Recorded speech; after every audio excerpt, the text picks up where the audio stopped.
games this year. Kind of see how everybody did. Try to do this each week as we go through the playoffs. Just kind of recap the games. Did the team we expect win? Did the team we expect to lose lose? You're gonna probably see some upsets through this playoff. So let's get started at the wild cards. So let's go back. Week one, we had the Broncos and Titans. Broncos finished the season with 10-6 record, and Titans were also 10-6. Broncos came in as a wild card. Titans won their division. They hadn't played before. So this one, the wild card upsets in a great game, 24-22. So you kind of look and see the yards gained. They both had a bunch of yards.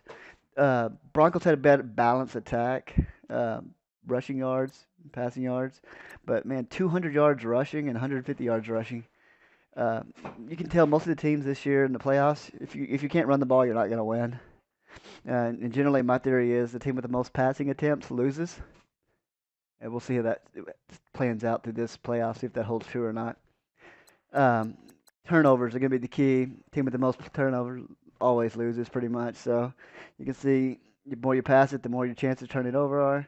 If you're running the ball and controlling the game, it's unusual for a team to put up 200 yards rushing and then have 4 turnovers. I wonder if those are interceptions or fumbles. We'll take a look and see. Time of Zealand's balance. I didn't get to watch this game. It looks like it was a great battle. Let's look at some of the player stats real quick. Oh, he's got RG3 and Mariota must have got hurt during the game. So 3 passes complete, 4 attempt. Great. 1 interception. The ball never hit the ground. Teddy Bridgewater threw 1 interception, 9 completions, 19 attempts, 47%. Looks like the Titans had more pass attempts, just barely. So maybe my rule barely wins there. Rushing, C.J. Anderson's insane. Trey Mason, Mariota, 6 for 62 at the quarterback. Wow. And then Derrick Henry busted off a 49-yard run. That's kind of how the runs got up there. But were they fumbles? Oh, they did have. They had 1, 2. Teddy Bridgewater fumbled twice. RG3 fumbled as well. Wow, 2 fumbles by the quarterback. This has been a great game to watch. I'm going to go back and watch the replay. Receiving yards, Matthews, 100 yards receiving. Just getting 100 yards with my quarterback was a feat for me, so it's pretty awesome to get a wide receiver with 100 yards receiving. But it's in a losing effort. It's a great game. Let's go look at the defensive stats real quick. So we had 9 total tackles. Von Miller, the monster. Avery Williamson right behind him. Tackle for loss. It's always a good stat. Tennessee did well. Sacks. 4 sacks by Von Miller. So man, he was wrecking shop there. Let's see anybody getting big interceptions. J-Ron Brown and Chris Harris Jr. So overall, this was a good game. 2 great teams. Broncos pulled it out by 2 points. Let's look at the scoring. So looks like at half it was 7-6 Broncos, and then the battle just ensued. So the Broncos pulled away a little bit, got within 21-12, and then looks like the Titans made a run for it, but just wasn't enough to get it there. So they held the field goal. I wonder if that was 2 field goals in the third or a touchdown missed extra point. Always wonder about that because if you'd got the 2-point conversion there, if that really was a touchdown, that could have been the whole game right there. It's maybe the biggest play of the game. That is pretty awesome. So this is a great playoff game. You love to see these close games. So Denver, the wild card, advances. We'll look and see who they play here in a minute. It's going to be an amazing game. Let's look at the Cardinals and Bears. So the Cardinals finished the season 10-6. The Bears were 10-5-1 with that nasty tie they had on their schedule. This game just looks like Arizona pretty much handled business, 38-3. Let's gonna look and see what happened here. So it looks like the Cardinals defense shut down the Bears completely. 88 yards total of offense, 6 to 8 first downs. Must have had some big plays. 3 turnovers. Just a pretty lopsided game. Looks like the Cardinals could pass and run, but again, more rushing yards than passing. Let's look at the player pass attempts. Carson Palmer went 15 attempts for 8 completions and 23 and 11 with Trubisky. 3 interceptions. That's rough.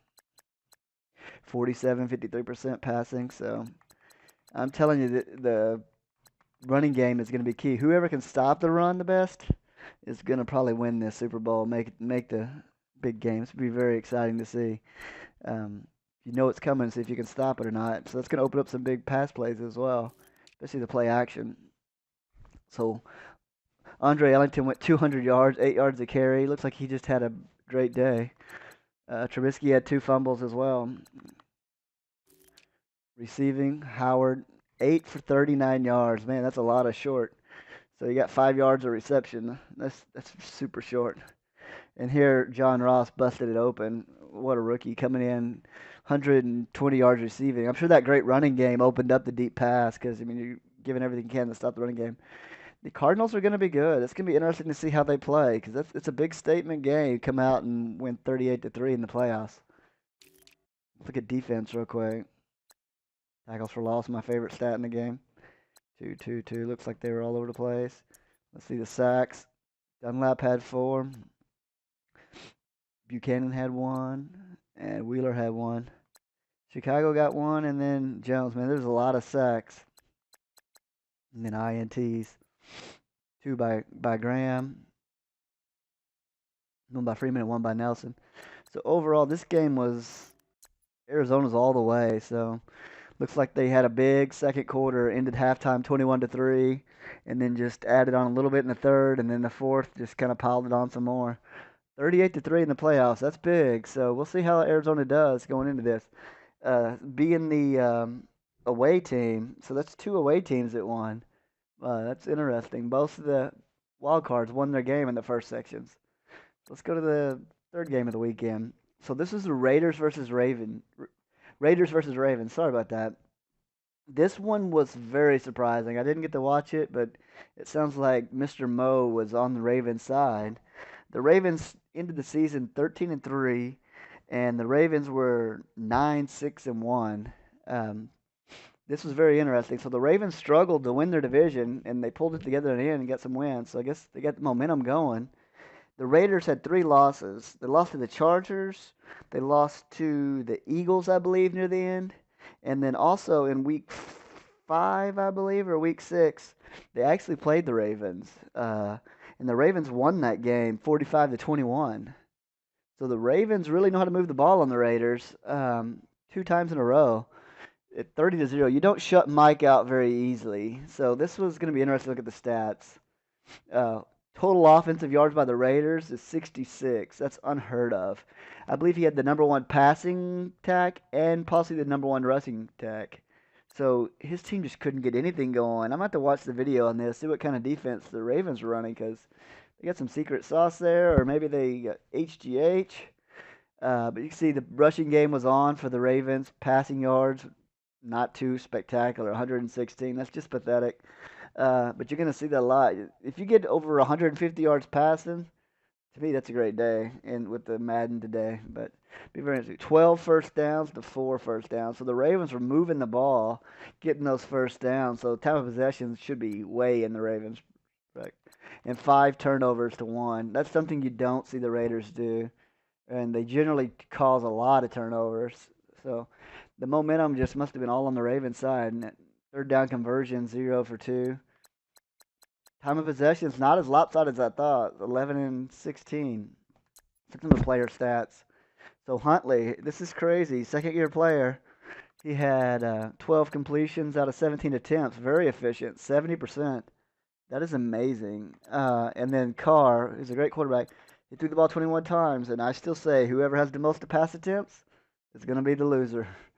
That means your running game's usually on point. And with interceptions the way they are, it's not as bad as it was with the old settings, but I mean, you're still going to throw some interceptions. Defensive backs can react pretty quickly on all Madden. So holding Mike to under 100 yards passing is insane. And Carr, 23 passer rating. Huntley outshined Carr, no comparison. Wow, Derek Carr was sacked 10 times. That's crazy. The defensive front of Ravens was wrecking havoc, man. Wow, that is insane. Let's look at the rushing attack because Lynch has had a great season. He only gets 8 carries for 32 yards. Honestly, that's probably the game. He got him out of his running game and moving to the passing game with all those sacks. You know, and starting with all long distance passes. You're just putting yourself in bad situations. Uh, Hundley had 7 runs for 7 yards, but Langford, man, wow, what a great game. 26 carries for 119. That's how they got all those first downs, going about 4.5 yards a carry. He did have a fumble. Lynch had a fumble too, but I don't know. I wish it showed fumbles lost instead of just fumbles. Broken tackles is always a nice stat to have. 45-yarder run, 11. Wide receiver. Benjamin Watson, the tight end, 5 for 65. Cooper, 5 for 67. 3 for 3. Wow. Just no real outstanding effort, but I'm assuming these tight end passes were probably like key third down pickups. I missed this game. I didn't get to watch any of the Wildcard games. I got to go back and watch some of the replays. If you can too, these guys save them on Twitch or on Mixer. Should be interesting to see the playoffs. Let's look at the defensive stats. Those 10 sacks is just insane. If I told you there's going to be 10 sacks in this game, you probably would have thought it would have been the Raiders because they're just great with their defensive line. But the Ravens' defensive line, you can't sleep on those. These guys know what they were doing here. So tackles for loss. Oakland. So Mike is really good at attacking the ball behind the line of scrimmage. Look at the sacks. Correa got 4.5 sacks. Wow. Matt got his 2 for the Raiders, and then Smith got 2. Oh, strong safety got 1. Left end got 1. Cornerback got 1. So he's really mixing up that coverage. That's nice. And a rookie got in the action with a half a sack. I didn't realize the game tracked half a sacks. That's pretty cool. Let's look at interceptions. Just 1 for Mac. Smith, Jimmy Smith, Young, Weddle. So the story of this game looked like the sacks on defense, ability to run the ball, get the Raiders out of the run game. So that was huge. It looks like it just started off 13-0 at halftime and just piled on. And this game, once you get momentum, it really is hard to swing it back. And in the playoffs, I think it's even more once you get that momentum. Plus, you had the home field to start. So the Raiders needed some big plays. Looks like they didn't get them early, and so that changed the game. Wow. This is interesting. So maybe Billy and his Ravens, they could have something here. If they play this good a defense, they're going to be tough to beat. Let's go look at the last game of the weekend. This one was the Panthers, who were 11-5, and they faced the Eagles from my division, 8-8. The Eagles really struggled early on, but they turned it on near the end. They actually beat the Broncos.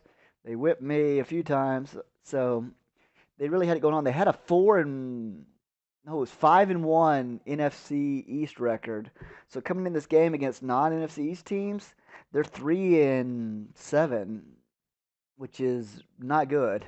But they haven't played. Oh, they did play the Panthers early in the season, and the Panthers actually won that game 39-28. I think that was week 6. So they had played before. It's always interesting. It's hard to beat someone twice in the UFL. Definitely Matt, because he knows how to adjust, and I'm sure he monitored that game.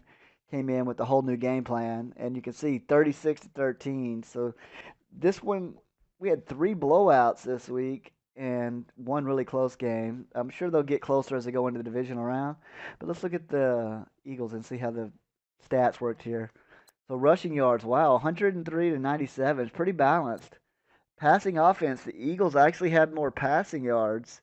That may have broke my flaw. I may not have my method there. If the Eagles threw more passing attempts than the Panthers, then my theory's debunked. Great, 270 yards. That's amazing. Gave up a little too much on the run. Let's look first downs. Pretty even game. Wow, the stats don't really show the difference. It must be turnovers. 2-0, so no turnovers. That's great. Mac he protects the ball. He makes smart plays. He will not chunk it across the field. You're not going to see him throw it into double, triple coverage. You're going to have to earn it if you get a turnover on Mac. So he's going to be interesting to see how he plays in the playoffs. So he beat a division winner here at the wild card.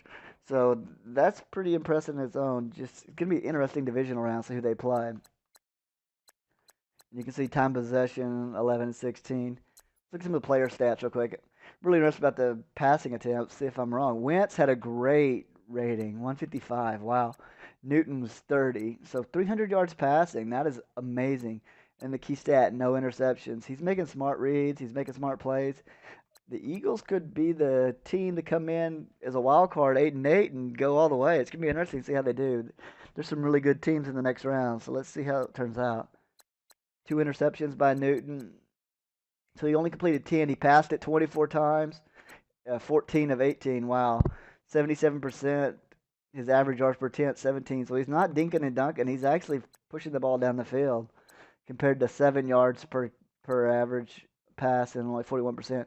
My method holds true here, but I don't know if I really claim victory on this one because he did have more passing attempts and lost the game, but the Eagles did pass the ball efficiently, so I don't know that my theory holds true. The Eagles are probably going to break my method of saying that the team with the most passing yards or passing attempts was going to be the loser every round. This round it held true, but the Eagles look like the most balanced team in the wild card, being able to run and pass. Very nice. Let's look at the rushing attack. McCaffrey's had a great rookie year. 100 yards rushing, 7 yards a carry. Wow, that's insane. Usually, if your running back has 7 yards a carry, you're not going to lose the game. That passing attack really hurt them. Coleman had 70 yards. Coleman, man, he'll just pound you and pound you and pound you until he gets his big run. Murray comes in, gets at 6 for 18. Wentz had 3. So he did just kept battling the ball, moving it. And that passing game was the key to victory for the Eagles. That's pretty impressive. McCaffrey, the leading receiver, was 4. Coleman, running back. So, wow, they're passing to the running backs. So maybe there was a lot of run after catch, inflating that passing yard average. 4 for 75. So definitely Coleman was the MVP of this game.